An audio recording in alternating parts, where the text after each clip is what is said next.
Ready, and take 2. Good morning, class. We have 2 new students today joining us today. Please say hello to Ramon and Emily. Their families are farmers. They just came to town. Hi, it's nice to meet you both. Oh no, not for you kids. They're always coming and going. They never stay. Jimmy, what's gotten into you? That's no way to talk. It's okay, Mrs. Nichols. We are used to it. It happens everywhere we go.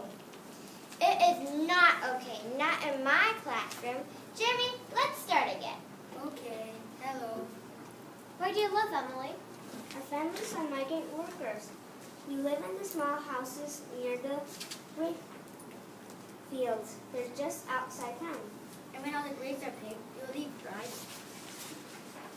Jimmy, please mind your manners. Why don't you invite Ramon to work with Jack, Tommy, and you on your geography project? That's not fair, Mrs. Nichols. We started our project weeks ago. It's too late to ask of you. I don't think it's too late. Emily, would you like to join our group? Sure, thanks. Thank you, Beth. But before we get to work, we have a surprise guest visiting our classroom. Who? His name is Mr. Cesar Chavez.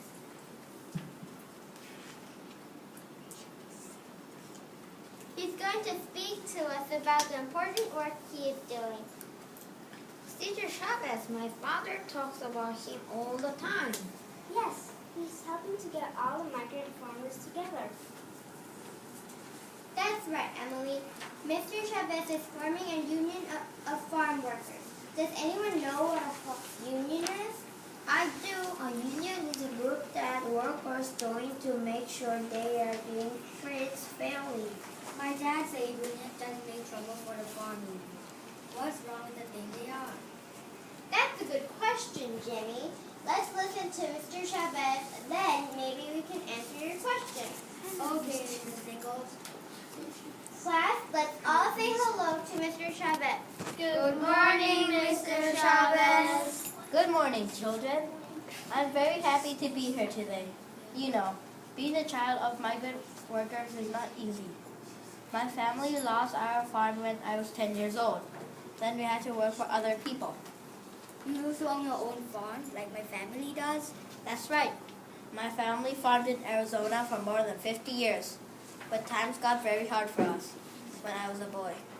We lost our land. That's when we came to California. Why were things so hard? So, during the 1920s and 1930s, jobs were very hard to find. Many people were poor and hungry. Many people lost their home and farms. Many people like me had to work to help their family.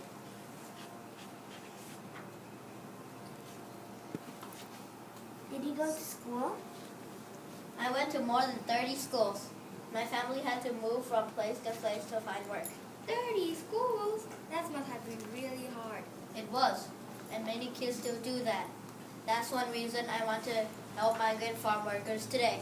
So you started the union? Yes, because a group is more powerful than one person. The union can be the voice of many. It's called the United Farm Workers of America. My family will join. So will mine. It will help us earn better pay and live in better homes. And be available to go to doctor when we are sick. We'll be able to get a better education too. I'm glad you mentioned education, Emily. Education is very important for all children. Do you agree, Mr. Chavez? Yes, I do. The children of migrant farm workers need to have the same chance that other children do. I understand why my family has to move all the time, but I wish we didn't. Every time we get to a new town, there's another new school. There's more new kids to meet and new teachers, but I'm used to it. It doesn't sound like much fun. It wasn't fun for me either. I was able to finish the 8th grade. In those days, that was very good for a child of migrant workers. I'm proud of that. But I want better things for our kids today. Like being able to finish high school? kids to be able to start schools in September with everyone else. Emily, where were you in September? Raymond, where were you?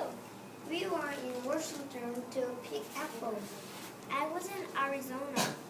My family was picking onions. There was no time to go to school.